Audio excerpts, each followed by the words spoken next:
Hey guys, what's up? Welcome back to Smooches Makeup Artistry. I'm Lisa. If this is your first time here, welcome. If you are a returning subscriber, what's up? Alright, I wanted to start and introduce today my Makeup 101 series. I get a lot of questions about makeup and, you know, the differences, and I wanted to just bring that to you guys. If you are new to makeup, or if you just have some questions or concerns, or you just want to learn something new, because it is always something new, different trends and things that are going on that you may want tips on. So let's just get started. We want to start from the bottom, and the bottom is foundation. Foundation really brings your makeup look together. Without the foundation being correct, it can be a hot mess. So I want to kind of help you guys pick the right foundation for all different skin types, tones. Makeup is universal. It's not about whether you are fair skin or dark skin. It's universal. So I'm here to help all women, men, whoever who's interested in makeup. And I do want to say that I use makeup as an accessory, not a necessity, and that my confidence is within regardless. So today, basically, I'm coming to you with a bare face because I want to also demonstrate how the right makeup will blend into your skin. And right now, I just have on some lip gloss, and I did fill in my brows. So let's get this started.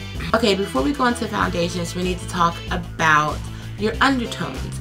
Now, people get undertones confused with your actual skin tone. Our skin tone can change. Our undertones will never change. It's basically the shadow beneath our skin.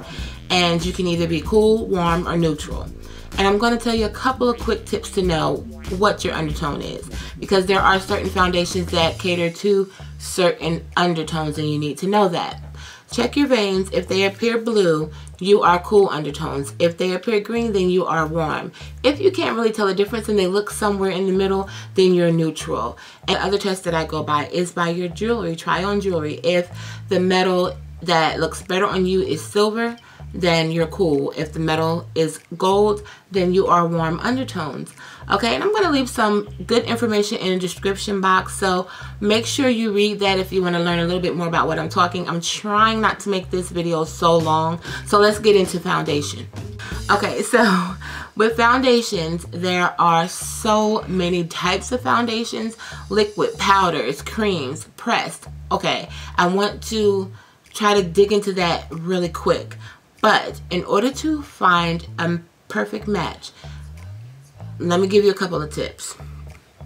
Now, if you go into a store and you're looking for makeup, I'm not, you know, drugstores, you can return makeup, but let's not even have to go through the hassle of returning makeups, because I hate going to a drugstore and I cannot test a shade. Here we can't test shades in drugstores, so it's kind of like defeats the purpose if you don't know your shade already.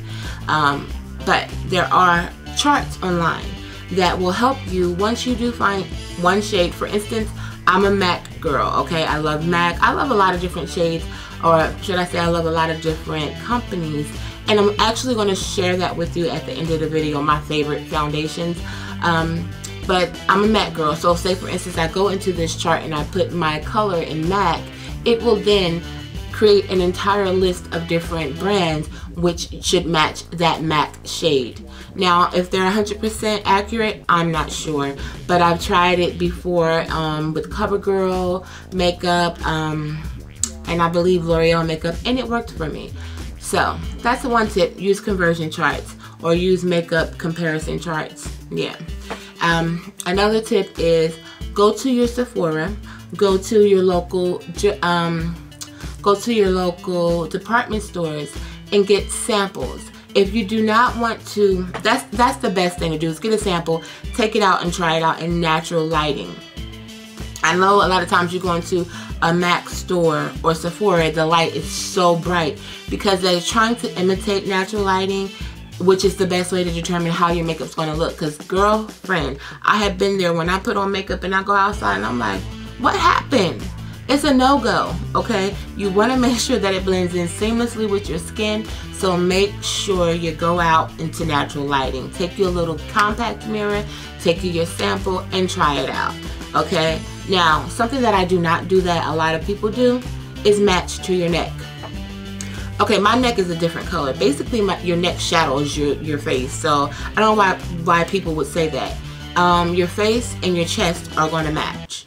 It's just a known fact. So if you want to take it and swipe makeup and you're out, for instance, at Sephora and you don't want to go out, whatever, swipe it on your chest if you don't want to put it on your face, and go out and look at it in natural lighting. Before you make your decision of what foundation you're going to use or what your color is, make sure that it has time to oxidize. There are certain brands that will oxidize, and will sometimes, that just means by the time it sits on your face, settles in, it will change color slightly. Sometimes it looks a little bit orange, sometimes it looks a little bit darker. So just make sure that you give it a true test. You want to wear it all day, take your sample, wear it all day, and see if it matches. And once you find that perfect match, again, you can always go back to the charts and find out different brands that may work for you. Okay, so real simple. You want your foundation to blend in. You want it to blend into your skin, not sit on your skin. Not sit on your skin like this zit. Okay, can y'all, let me see. I know y'all gotta see it because, yeah, I'm never going to learn. No one can tell me that soda does not break me out. It does. Anytime I dip back into soda, this is what happens. So we're working on that. But okay, so depending on your skin type, this is what we're going to talk about. If you have acne prone skin, your best bet is to go with a full coverage foundation, which you can build to, you know, from medium to full coverage, depending on how that your scarring is or your acne is, if you want to cover that up. If you have acne prone skin, again, like I said, you want a full coverage, but you also want to make sure that your makeup is non-cosmogenic. Now, that's, most makeup nowadays is like that, and basically that just means it will not clog your pores. Now, makeup does not cause acne. Newsflash, it does not. However, if you do not clean your face, it will create buildup and oils will get into your skin. So just make sure that after you're done for the day, wash your face. I shouldn't have to tell grown women that, or not even any woman or young lady that's getting ready to go into makeup. You should know to wash your face, girl. Okay? Okay. Okay.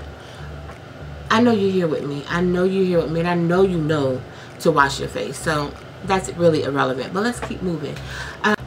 If you have aging skin, for some of us, or for some ladies that are a little older and you may have wrinkles, you want to go for a light coverage. And I say that because you're looking at your BB creams and your CC creams, so that way they don't sit and settle into your skin.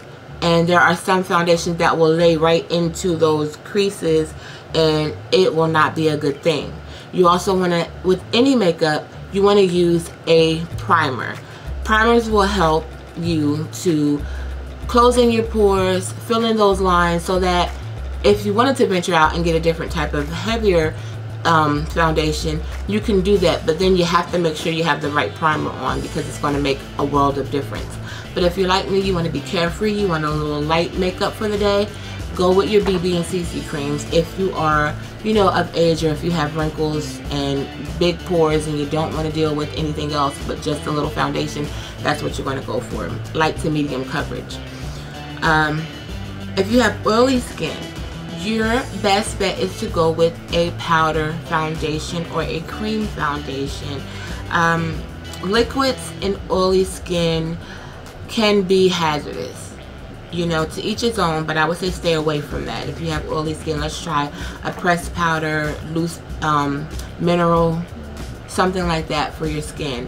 If you have dry skin, you definitely want to do a liquid foundation, and you also definitely want to use a moisturizer with that, with dry skin. If you have combination skin, like there are, like now I have combination skin, meaning my T-zone is where I get very oily and everything else is dry. You can mix foundations if you want to, or once you put on your liquid foundation, just make sure you set it with the powder, and that should pretty much help you throughout the day so that you don't look like a light bulb. Because I have a tendency of, girl, you glowing? I'm like, oh yeah, I am glowing. It's called greasy sweat, not a glow from heaven. But thank you, boo. If that's what you think, we'll just say okay. Okay. And that's about it. If I'm forgetting anything or you guys have questions, hit me up. I will respond to every comment. And again, it's really simple. You don't have to make this such a hard thing. When you're looking for foundation, like I said, it is to match your skin. Now, don't be afraid if you put it on and everything is monotone, because of course, our skin is not monotone naturally. There are highlighted areas of your skin, just natural, or when the light hits it, it illuminates certain areas of your skin, should I say. But the purpose of foundation is to give you a flat surface, a monotone surface that everything is going to match. And then if you want to jazz it up, we get into contouring and highlighting and all that good stuff. And now the new thing, which is called strobing. It's basically just highlighting. It's no big deal. It's yeah, people have been doing that forever. I'm not a big deep contour person, depending on the look I'm going for. But anyway, I hope this is helping, and I want to share with you guys some of my favorite foundations, and I want to just show them to you, and I'll leave down below when I use them and what they're good for, meaning because they're liquid, some are summer creams, okay, and I'm going to let you know that. And yeah, so let's just get started. Alright, my foundation love ranges in prices, okay, so I'm going to start basically from the cheapest to the more expensive brands, and yeah, just leave it like that. So first and foremost is my BH Cosmetics liquid foundation, and in this foundation I am the color Mocha. Now this is BH Cosmetics has come out with a high definition foundation, which I have not tried yet, so I'm waiting to get my hands on that. But this bad boy right here I got for $2.95, and when I say I racked up, I racked up. And it does hold a candle to my higher end makeups. The coverage is medium to full, you know, you can build it, and I just love it. This is one of my favorites, and again, $2.95. You cannot beat that. Alright, also BH Cosmetics is making another appearance in my favorites list, and they have a new one called Blooming Radiance, and this is the Blooming Radiance 3-in-1 Loose Mineral Foundation Powder, and that is in the color Warm Tan. That's the color that I am in the Blooming Radiance. Oh, and I'm going to also show you what I love about it. So most mineral, well, from what I know, most mineral foundations have, okay, can fall right out. Like this has a snap in here, a little, I don't know what you want to call this, contraption, where you can, where you can open it and sift out your product, and then you just close it back so it avoids the mess. I love this. You don't waste products, and yeah, I love the fact that it has that inside of it. Kudos to BH Cosmetics, and I believe this is retailing about $6.95, so they're really good with their price point, and the quality is great. Next is my Covergirl All Day 3-in-1 Flawless Foundation, and I am the color Toffee in this. And this foundation dries matte. It is a concealer, a foundation, and a powder all in one. Yeah, so this is one of my favorites as well, and this is maybe 11 bucks in the store, depending on where you go. For this type of foundation I would go to Walmart, so the price point is a little bit lower. And next, my favorite brand, of course, is MAC. So I'm going to show you my 3 favorites from MAC. Now this is the liquid one, which is a Studio Fix liquid, Studio Fix fluid. I am NW43 in MAC, and WW meaning warms undertones. So this is one of my favorites, liquid. Okay, and then from them I also use, which is what I'm using now, is the Studio Sculpt foundation. Now colors are all the same in MAC. The Studio Sculpt is more of a creamy foundation, and I tend to lean towards that in the summer. So this is one of my favorites. And lastly from MAC is their Studio Fix pressed powder. Okay, and again, summertime awesomeness. This is what I use, and it really can give you a full coverage with just powder. So last but not least, one of my new favorites is by this bad boy. This is the Norris Luminous Foundation, the Norris All Day Luminous Foundation, and this is in the color, medium dark 4. Yeah, this is the color medium dark 4, and it's called Macao. I don't know, medium dark 4 in NARS. Now, all of the foundations go on a little bit differently. It's really important though, if you are using a liquid foundation, to shake your foundation before each use. That way it will give you the most even application.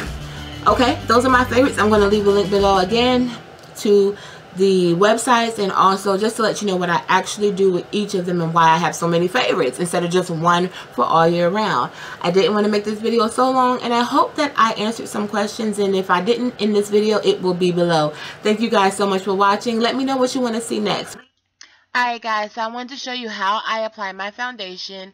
I'm going to take a flat kabuki brush, and I'm using the MAC Studio Sculpt foundation, and basically all you got to do is apply a dime size amount. That's really all you need, and the purpose of me showing you is just so that you know how your makeup should look and how it should seamlessly just blend into your skin.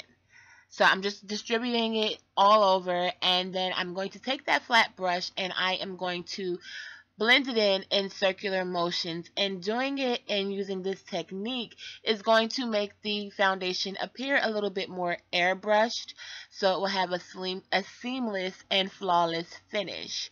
And that's pretty much it. I'm just making sure I get in all those nook and crannies and try to cover that monster up, but I don't think that's going to work.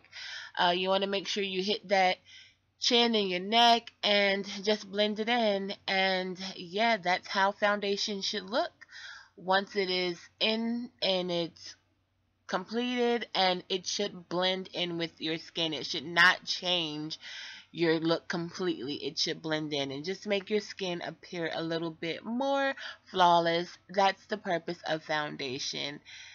So hopefully this has helped you guys. Again, thank you for watching. Be blessed, and most importantly, be a blessing. Thumbs up, babes. Smooches. Mwah.